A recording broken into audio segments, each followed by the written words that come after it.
Hi friends, welcome back to my channel Sravanthi B Telugu YouTuber.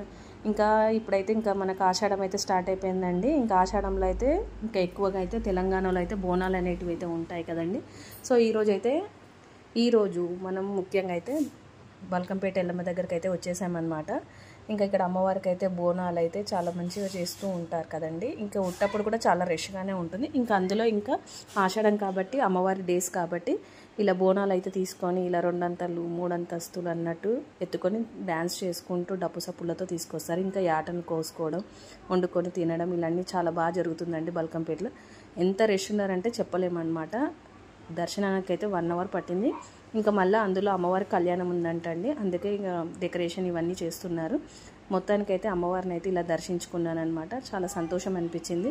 మనం వెళ్ళి చూడాలనుకోవడం కదండి, అమ్మవారు మనం చూడాలనుకుంటేనే మనకైతే దర్శనం అనేది దొరుకుతుందండి. ఎక్కడికైనా టెంపుల్కి వెళ్ళాలనుకుంటే అమ్మవారు కానీ అయ్యవారు కానీ పిలుస్తేనే వెళ్తామన్నమాట. మన పక్కకే ఉంటుంది కానీ కొన్నిసార్లు వెళ్ళలేము, ఎందుకంటే దేవుడు మనం చూడాలనుకుంటే పిలుచుకొని చూస్తాడనమాట. సో మొత్తానికైతే ఈరోజైతే బల్కంపేటలో ఇలా శ్రీగా లూక్కుంటూ డప్పులతోని అమ్మవారికి అయితే భక్తులు దగ్గరికి వస్తారు.